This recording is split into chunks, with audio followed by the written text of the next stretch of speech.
தந்தி TV செய்தி எதிரொலியாக கும்பகோணம் மாவட்டம் திருநாகேஸ்வரம் தேசிய நெடுஞ்சாலையில் கொட்டப்பட்ட மருத்துவ கழிவுகள் அகற்றப்பட்டுள்ளது.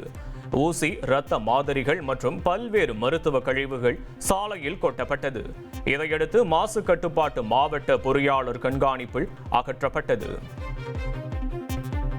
வேளச்சேரியிலிருந்து கிண்டி சென்ற மாநகர பேருந்தின் பின்புறத்தில் தொங்கியபடி ஆபத்தான முறையில் பயணிக்கும் மாணவர்களின் வீடியோ காட்சிகள் வெளியாகி இணையத்தில் வைரலாக பரவி வருகிறது.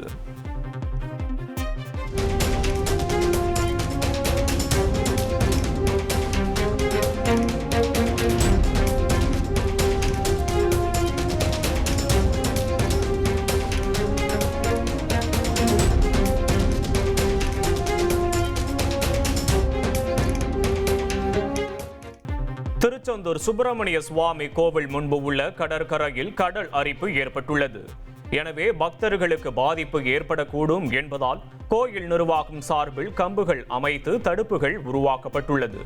இதைத் தொடர்ந்து எச்சரிக்கை பலகையும் அங்கு அமைக்கப்பட்டுள்ளது. இனி செல்லும் இடமெல்லாம் செய்தி. தந்தி டிவியின் வாட்ஸ்அப் சேனலை ஃபாலோ பண்ணினா செல்ல இருக்கும் இடமெல்லாம் செய்தி. இதோ QR கோட் இப்பவே ஸ்கேன் பண்ணுங்க, ஃபாலோ பண்ணுங்க.